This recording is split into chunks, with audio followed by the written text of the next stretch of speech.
इस जंग में हम ही भूल गए कि रूस के पास रोबोट भी हैं, रोबोटिक्स हथियार भी हैं, लेकिन अब रूस ने रोबोटिक्स हथियार उतारना शुरू कर दिए हैं। जहां वेस्ट की तरफ से घातक हथियार, खतरनाक ड्रोन, फाइटर जेट और न जाने किस किस चीजों को देने की बात कही जा रही है यूक्रेन को, जहां पर बड़े बड़े जर्मनी के घातक ड्रोन और खासकर सबसे घातक टैंक देने की बात सामने आ गई, उधर उनका सामना करने के लिए पहली बार इस पूरे 1 साल की जंग में रशिया ने पहली बार अपने 4 रोबोटिक्स टैंक उतार दिए हैं। ताजा तस्वीर आपके स्क्रीन पर, नाम इसका मेकर है और दिखने में ये छोटा लेकिन तबाही मचाने में बड़ा है।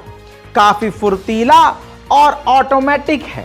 अनमैन ये ड्रोन भी कहलाता है, जमीन पर दौड़ने वाला ड्रोन जो लाइव स्ट्रीम भी करता है, दुश्मन की जानकारी भी इकट्ठी कर सकता है और दुश्मन पर बड़े हमले करके तबाही मचाकर दंदनाते हुए वापस भी भाग सकता है। एक जगह यानी काफी दूर रूस की सेना बैठकर इसको ऑपरेट कर सकेगी और यूक्रेन का सामना करेगी। इसको सेना के हवाले किया गया है और कहा जा रहा है यूक्रेन में यह मैदान जंग में फ्रंट लाइन पर भेज दिया गया है। सलाम, नमस्ते, सत श्री अकाल, मैं हूं रजा और आप देख रहे हैं रजा ग्राफी का वॉर अपडेट, जिसके अंदर रूस और यूक्रेन की सारी हम जंग की जानकारियां बड़ी बड़ी सबूत के साथ आपको देने वाले हैं। दोस्तों, अगर आपने हमारे चैनल को सब्सक्राइब नहीं किया है तो यहां लाल बटन को दबाकर चैनल को सब्सक्राइब जरूर करें ताकि आपको सारी बड़ी खबरें मिलती रहें। दोस्तों, बड़ी खबर यह है कि इन सब के बाद पुतिन ने अलार्म बजा दिया है, क्रेमलिन ने क्लियर कर दिया है कि वेस्ट के जो घातक और खतरनाक हथियार अब यूक्रेन आ रहे हैं उसके खिलाफ हम अपनी पूरी ताकत का इस्तेमाल करेंगे। यानी पूरी दुनिया को वार्निंग दे दी है रशिया ने कि अब हम अपनी पूरी ताकत से लड़ेंगे। तो दोस्तों, यह खतरे की घंटी है। दोस्तों, दूसरी तरफ यूक्रेन के डिफेंस मिनिस्टर ने बड़ी बात कही है। कहा है कि 24 फरवरी को रूस को यूक्रेन पर हमला किए हुए 1 साल हो जाएंगे और इस दिन रूस यूक्रेन पर बड़ा हमला करेगा।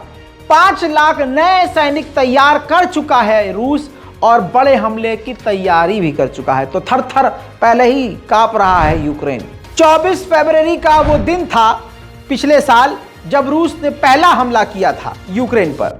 इस पर यूरोपीय यूनियन भी सामने आया और यूरोपीय यूनियन ने कहा कि हम नया पैकेज बैन का, नई पाबंदियों से भरा हुआ बैग रूस के खिलाफ 24 फरवरी को ही खोलेंगे।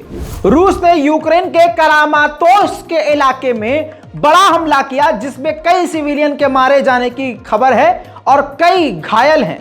ताजा तस्वीर दिखा रहा हूं, देखिए।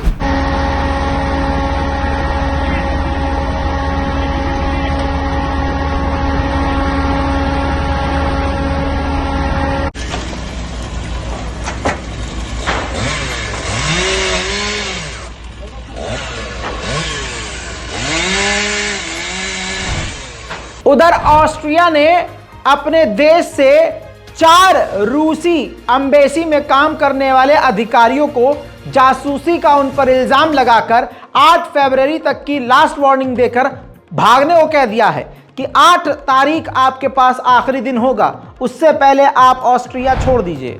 उधर रजब तय्यिप एर्दोगान सामने आए मीडिया चैनलों के जरिए और उन्होंने कहा कि इस जंग को रोकने के लिए सारी कोशिशें करनी चाहिए, इस जंग को ख़त्म हो जाना चाहिए, मीडिएशन करवाना चाहिए, क्योंकि ये जंग से किसी का फ़ायदा नहीं बल्कि नुकसान हो रहा है।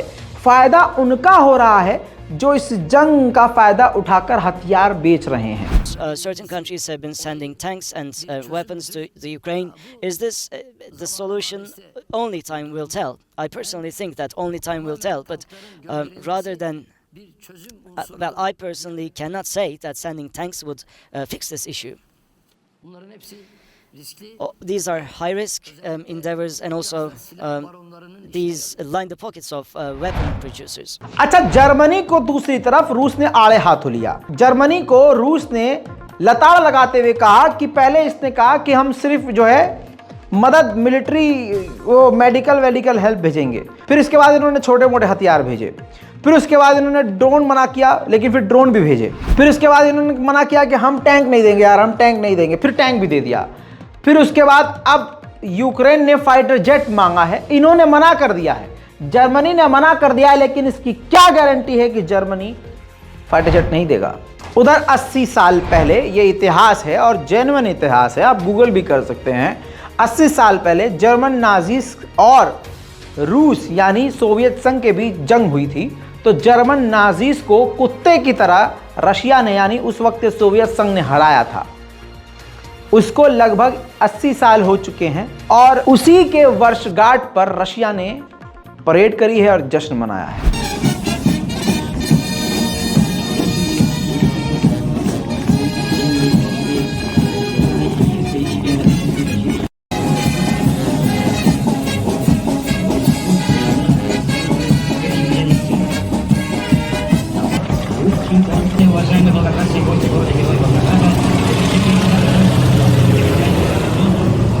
Площади ваших отцов вы увидели работу авиационной техники государственного автономного учреждения Волгоградской области авиационно-спортивной школы имени Героя Советского Союза। इसी सेलिब्रेशन के दौरान जब रूस के व्लादिमीर पुतिन ने स्पीच दी है दोस्तों, तो उन्होंने कहा कि हमने किसी के बॉर्डर पर टैंक नहीं भेजे, बल्कि दूसरे देशों ने हमारे बॉर्डर पर टैंक भेज दिए हैं। इस वक्त हम नाज़ी से लड़ रहे हैं और हम दोबारा जर्मन टैंक का सामना करेंगे। और उन्होंने कहा कि हम लड़ रहे हैं और जीतेंगे। यूरोपीय यूनियन की चीफ इस जंग के दौरान चौथी बार यूक्रेन पहुंच गई है। ताज़ा तस्वीर ये देखिए आप ये देखिए कि इससे बड़ा और सबूत क्या मैं आपको दूं कि यूक्रेन की जंग नहीं हो रही है, पूरा यूरोप घुसा हुआ है इस जंग में। और यूरोपीय यूनियन की ये चीफ जो हैं, ये इस जंग के दौरान चौथी बार की पहुंच गई है और उन्होंने फिर से भड़काऊ बयान दिया है कि हम रूस के खिलाफ यूक्रेन का इस जंग के आखिर तक साथ देंगे। अब यूरोपीय यूनियन की इतनी बड़ी लीडर गई थी तो कुछ ना कुछ तो मिलना था यूक्रेन को। तो $600 मिलियन की मिलिट्री एड यानी हथियारों की सौगात यूक्रेन को दे दी गई है। उधर दोस्तों अब मैं आपको एक एक्सक्लूसिव तस्वीर दिखा रहा हूँ। ये देखिए, जो हथियारों से भरी हुई ट्रेन है, ये लातविया के अंदर है और ये ट्रेन हथियारों से लदी हुई है और लातविया के अंदर से गुजर रही है। ये वायरल हो गई है खबर, यानी ये देखिए, इस खबर से ये दिख रहा है, इस वीडियो से ये साबित हुआ है कि कई सारे देश, एक दो देश नहीं, दर्जनों देश रूस के खिलाफ 24 घंटे यूक्रेन की मदद कर रहे हैं। रशिया और चाइना काफ़ी करीब हो रहे हैं, इस वजह से नेटो की भी पतलून गीली हो गई है। नेटो के चीफ ने कहा है कि एशिया में हमें और दोस्तों की ज़रूरत है, क्योंकि चाइना और रशिया करीब हो रहे हैं और ये हमारे लिए घातक है। दोस्तों इस रिपोर्ट में लगे हुए इस शख्स को देखिए, ये वैगनर ग्रुप का फाइटर है। ये वही फाइटर है जो नॉर्वे फरार हो गया था जंग को छोड़कर। अब इसने वहाँ जाकर रूस के व्लादिमीर पुतिन के खिलाफ बयान दिया, कई सारे बयान दिए, और इस बंदे ने अब रूस और तमाम दुनिया वालों से माफ़ी मांगी है कि मुझे माफ़ कीजिए कि मैंने यूक्रेन के साथ जंग लड़ी और रूस का साथ दिया। वहीं दूसरी तरफ एक बड़ी खबर आ रही है, रिपोर्ट आपके सामने है, देखिए वीडियो है। इस वीडियो में बयान जो दिया है वो आपको मैं ट्रांसलेट कर रहा हूं। बता दूं कि रूस के विदेश मंत्री सर्गेई लावरोव ने एक टीवी चैनल को इंटरव्यू देते हुए कहा कि आज यूक्रेन को इस्तेमाल कर रहा है वेस्ट, लेकिन भविष्य में मोल्डोवा को एंटी रशिया के तौर पर इस्तेमाल करेगा यही वेस्ट, और मोल्डोवा को हमारे खिलाफ बुरी तरह से भड़काया जाएगा और हमारे खिलाफ उसको यूक्रेन की तरह इस्तेमाल किया जाएगा।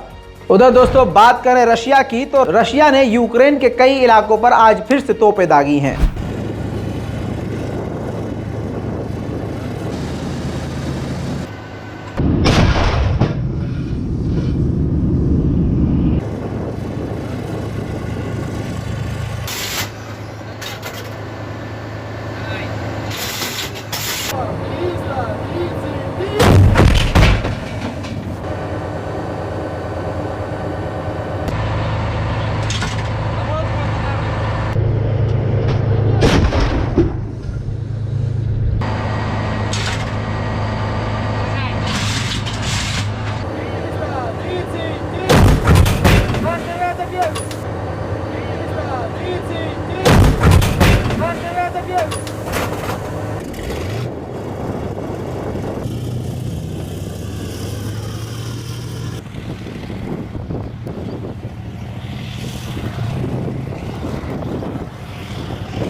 देखिए अब निकला सांप बाहर असली।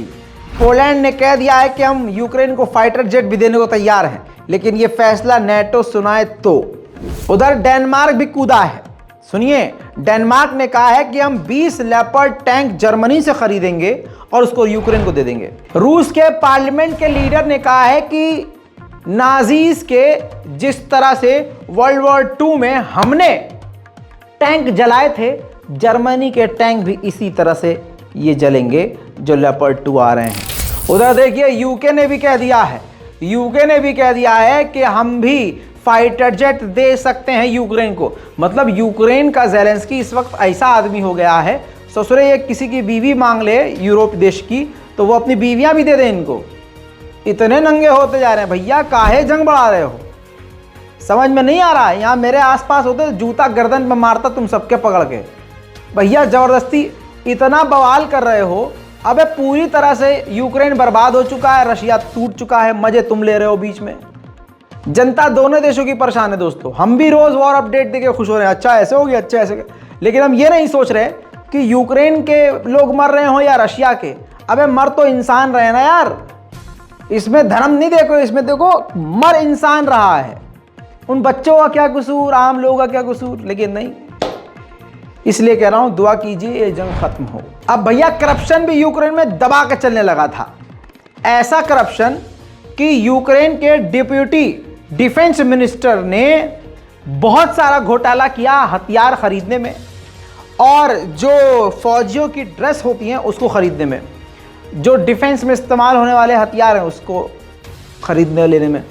अब जब इन्वेस्टिगेशन की और यूक्रेन की एजेंसियों ने उनके घर पर छापा मारा तो ये देखिए उनके सोफे से भर भर कर डॉलर्स निकले भैया।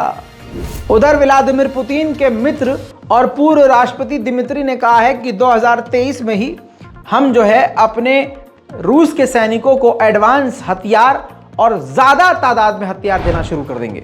उधर यूक्रेन के head of foreign affair committee जब वहां पहुंचे अमेरिका तो उन्होंने जाकर भारत के खिलाफ और चीन के खिलाफ भड़काया अमेरिका को। कहा कि ये दोनों चाइना और भारत भारी मात्रा में रूस से गैस, तेल और ईंधन ले रहे हैं, इन दोनों को ही टारगेट कीजिए क्योंकि ये काफ़ी करीब आ चुके हैं रूस के। अब जो लोग हमारी वॉर अपडेट को पूरा नहीं देखते उनके लिए बड़ा झटका, क्योंकि बड़ी खबर तो मैंने सबसे आखिर के लिए रखी थी। हाँ, बड़ी खबर यह है, रिपोर्ट फुल स्क्रीन पर आपके है क्योंकि यह रिपोर्ट बहुत इंपॉर्टेंट है। रिपोर्ट यह है कि जो बाइडेन ने CIA के हेड डायरेक्टर विलियम बर्न्स को रूस भेजा था चुपके से, और मॉस्को में वो जनवरी में ही इसी पिछले महीने गए थे और व्लादिमीर पुतिन से उन्होंने मुलाकात करी थी और उन्होंने कहा था, यानी बाइडेन का ऑफर ले गए थे और कहा था कि आप जंग खत्म कीजिए, इसके बदले 20% आप यूक्रेन ले लीजिए। जी हाँ, झटका लग गया होगा आपको और नहीं लगा तो फिर से सुनिए। 20% यूक्रेन रूस को देने का ऑफर बाइडेन का लेकर CIA के हेड गए थे, लेकिन पुतिन नहीं माने। हालांकि अब इसके बाद जो कहानी बता रहा हूं वो इंपॉर्टेंट है। जब ये रिपोर्ट लीक हुई, जब CIA से पूछा गया कि ऐसा हुआ था क्या, तो उन्होंने ये कहा कि नहीं, ये सरासर झूठ है, हमारे CIA के हेड तो वहां गए नहीं। लेकिन कमाल की बात यह है कि CIA ने यह नहीं झुटलाया कि बाइडेन ने 20% ऑफर यूक्रेन किया था इस जंग को खत्म करने के लिए। अब नहीं पता, दूसरी तरफ ये देखिए क्रीमिया में आग लग गई, कैसे लगी नहीं पता, लेकिन 5 लोगों की जलकर मौत भी हो गई है। क्रीमिया रूस के अंडर आता है, 200 स्क्वायर फीट पर यह आग फैल चुकी है। खैर फिलहाल जब तक ये आप रिपोर्ट देख रहे हैं तब तक इस आग पर काबू पा लिया गया है। उधर मारियोपोल, ये देखिए डोनेट्स्क का इलाका है मारियोपोल, उसमें रूस ने बड़ी तबाही मचाई, यूक्रेन के हाथ से वो जगह छीन ली, टूटी हुई बिल्डिंग को पूरी तरह से तोड़कर तबाह कर रहा है और फिर नए सिरे से इसको बनाएगा। वहीं दोस्तों रूस की सबसे घातक और सबसे बड़ी यास्क मिसाइल उसने वॉक करवाई है, यानी पेट्रोलिंग उससे करवाई है, धमकी दी है। देखिए